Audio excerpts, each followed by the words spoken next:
بلوچستان کے شہر گوادر سے ہمارے گدروشیا پوائنٹ کے نمائندہ عبید اللہ بلوچ کی رپورٹ کے مطابق گوادر پریس کلب میں صحافیوں کے اعزاز میں افطار پارٹی کا اہتمام کیا گیا، جس میں گوادر کے صحافیوں نے شرکت کیا۔ افطار پارٹی میں district information officer Balaj Baloch, G D A کے شیخ انور بلوچ بھی خصوصی دعوت پر شریک تھے۔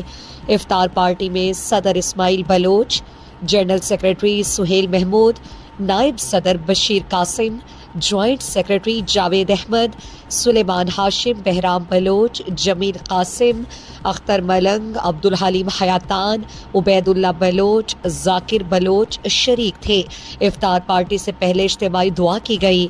صدر پریس کلب گوادر نے کہا کہ اس طرح کے پروگرامات، اجتماعات یکجہتی باہمی رابطے کے ذریعے ہوتے ہیں۔ ہم سب کو مل کر علاقائی مسئلے اتحاد و یکجہتی کے ساتھ مخلصانہ کوشش کرنا چاہیے۔